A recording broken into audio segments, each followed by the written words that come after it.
Good morning. Good morning. Welcome to Business Lab with Dean. I am here with an old friend of mine, Eddie Nabhan, who owns a family entertainment center in Lake Worth, Florida. And Eddie, I've known you for a very long time. I used to Yes. actually, I used to play pool at Fun Depot when I was a teenager, and there was this one pool table that it only cost 50 cents. All the other ones cost 75 cents. And so that one, because it was slightly janky, it jammed a lot. And so we would have to call the owner to come fix it. And the owner would send this little kid out from behind the counter. He was like 8 or 9, and he would come fix the pool tables. And Eddie, you are that little kid, all I was grown that up. little kid. I was that little kid, and I am a little older now. I wish I remembered anything from when I was 8 or 9, especially you playing pool at Fun Depot. I do remember working. I do remember unjamming the pool tables. So But that was in the front Fun Depot, because Fun Depot is a large building with a huge footprint now. But when it was first starting, when your dad first started it, it was in that front shopping center, yeah, and so that's where the pool tables were. yes, Do you yes, still have pool tables? absolutely not. Why? I mean, I don't know what this says about you, but we just don't like the customers that it attracts. Don't feel bad, Eddie. I don't like the customers that pool tables attract either. I mean, I like pool and I enjoy playing. We just, I mean, $1.50 or $2 or $2.50 a game that takes 15 or 20 minutes is not a good business model. It's not a good return. It's not a good return unless you have something you're selling in addition to it that does have a good return. Right. Exactly. Which at the end of the podcast, we'll talk about that, because you're kind of moving in that direction. Yes. So tell me a little bit about what it is that Fun Depot is, and what it is that you do, and kind of how you got into all of this. Well, Fun Depot is a family entertainment center. That's our sort of designation, FEC for short. We are a reasonably large one at this point. We have 25,000 square feet under air. We have about a half-mile go-kart track outside, 3,500 square feet of laser tag inside, and about 200 games, a variety of games. We've got a really big game room.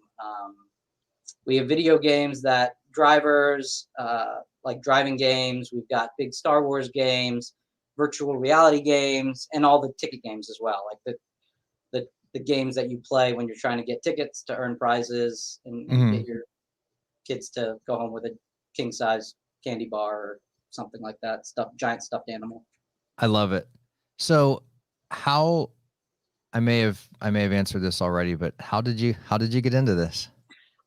It's been in my family for a long time. My dad started this place in 1988. He moved down from Connecticut, and there was a piece of property that needed developing, and he developed it, put a 15,000 square foot building on it, and started Fun Depot in one of the little spaces in there. It was probably about 3,000 square feet at the time. That was in 1988. In 1992, he added go-karts. 96, he built a 15,000 square foot building. 2001, he added 10,000 square feet to that building, brought laser tag in. And like Dean said, I've been working here since I was 8, 9, 10 years old. Left for college, graduate school, decided business was what I wanted to do. And there was a fairly large business to run. I mean, a fairly large small business to run. Mm-hmm. So I came here to do that. So Fun Depot kind of it sort of runs in my family too. I worked at Fun Depot in college. I was in the batting cages, and that was one of my favorite jobs, because I could literally, my whole job was to hand someone a bat and then read books. Yes, it was great. I loved that job. And then yes. And my nephew worked there for a long time. Eric, so my Very goal good. is to get one of my kids to also work at Fun Depot. I don't know how I'm going to manage that, uh, seeing that I'm in Nashville. But it will happen at some point in the future. I promise. Summer internships. Yes, I'll send them down. They can live with you. Okay, they can live with me. So when you left graduate school, what was your decision-making process in going to work for the family business? Because that's hard. There's a lot of like personal stuff, and like how did that happen? It is hard. There is a lot of personal stuff, uh, different ways of doing things, different understanding of how business should operate. I was actually in graduate school in seminary, and about halfway through, I was working at a church and felt just didn't feel right. And I loved part of what I did, but part of what I did I did not like. And week in and week out, kind of the same routine. And actually went through they make you do a psych evaluation. And it was during that evaluation where the person that I was working with was like, because we did a bunch of personality stuff, a lot of tests and things. And then she spent like half a day talking to me. And she goes, I just want you to think about this because you've got a very entrepreneurial understanding. And I'm just not sure that the typical church is where you should be. And I was like, and it just kind of echoed all of the things I was feeling at the time. Mm-hmm. And so then I started shifting my perspective and thinking about business and running a business and doing kind of our own thing. And Becca, my wife, and I started talking about that. And then initially, I mean, my parents were getting older and really needed help and didn't, my parents are of a different generation, obviously, and did everything themselves. Mm-hmm. Were here every hour of every day that it was open. Yes, they were. So and so we decided that coming down here and helping run, at least for a season, was the right move for us. And Mm-hmm. we just decided that in 2004. And it's 2022. I was going to say, it's been a long season, Eddie. It has been a long season. We've added some things that we do. It's not just this, but this has been good. That's awesome. And you're one of the few second generation business owners that I feel like actually has ownership of the business at an intellectual and emotional level. I know a lot of second generation business owners that are just riding on daddy's or mommy's coattails, and you are not doing that. Right. Yes. Is that conscious? I would hope so. Yeah. It's not a thing that, I mean, for me, I think that as you are running a business or as you are giving stewardship over something that you should do your best to grow. Mm-hmm. You should do your best to implement efficiencies and make it run better and care about the people that work for you. And so it's taken a while for us to kind of work through some of the family stuff and to get to a place where we are about to grow. We're about to double in size, and we can talk about that later or whenever you want. But mm-hmm.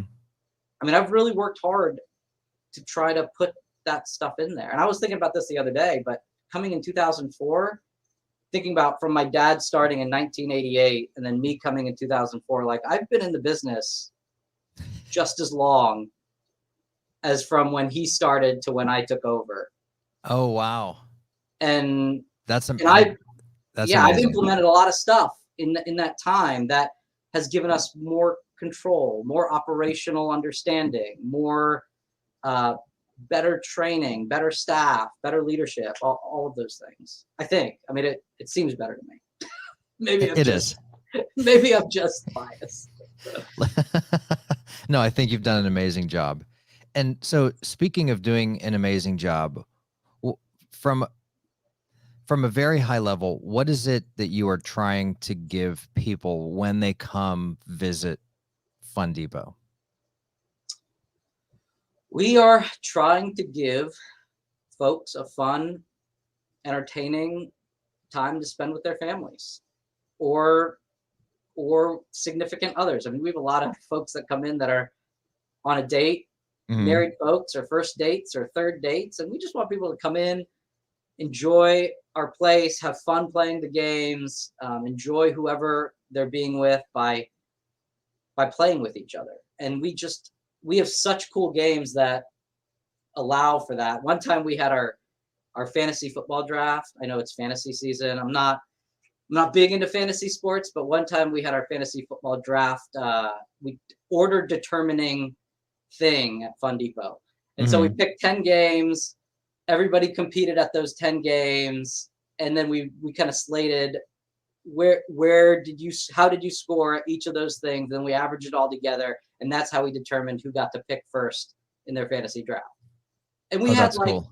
the best time. And so that's kind of the atmosphere we're trying to present for families or birthday parties or groups. We just want them to come and enjoy being with each other and enjoy the entertainment things that we provide. That's cool. You know, it's funny. A common theme in a lot of these podcasts that I've done is, especially for people that own a physical space where the public comes, a byproduct of the actual product that they're selling, because you're selling like video game and laser tag and time on the go-karts and that sort of thing, but you're creating an experience, you're creating a community. Yeah. And it's so interesting that the reason that people focus on your space is not exactly what it is that you're selling. It's the feeling and the community that they get with other people while they're buying what it is that you have to sell. Yeah. Look, life is hard at times. Yeah. There are things that we go through that it's weighty and burdensome and difficult. And we need moments that are fun. And we need moments that you can go out with your friends or family and kind of forget about those things, even if it's for an hour or an hour and a half, and just make a connection with the people you're with. And we provide that. I want to provide that for people. That's cool. So running a business is hard. You have a big business, you have a lot of overhead, you have a lot of space. How do you stay kind of mentally attached to the fact that, one, you're selling fun, but also how do you have fun? How do you have fun with it? That's a good question. It's hard. I mean, this summer was specifically difficult. Staffing in our economy has been tough. We've had a lot of people come in and leave. We've had supply chain issues where I can't get go-kart tires. I can't get cards. I can't get video game parts to fix the games on the floor just because they're a month back ordered. And so I've told people, I feel like you're just trying to keep the wheels on the car. It's driving and it's moving pretty quickly, but it's hard to keep the wheels on at times. It's difficult to stay grounded like that, Dean. It really is. But, you know, I mean, when my kids come, they have a great time and they run around and they play and they just don't care about any of that stuff. And I get texts from friends who come and have a great time, and that part is encouraging to me. That's cool. Yeah, I was leaving the house this morning and I was like, I'm doing a podcast with Eddie, and they're like, "Oh, Fun Depot."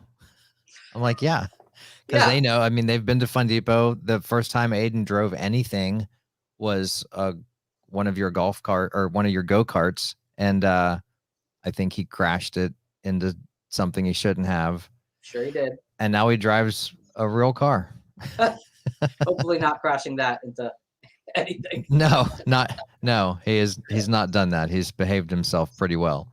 Okay. But yeah, Fun Depot is a lot of fun. I mean, it's a great place. And I think you in particular have done a good job of being conscious of the fun aspect and how to do more.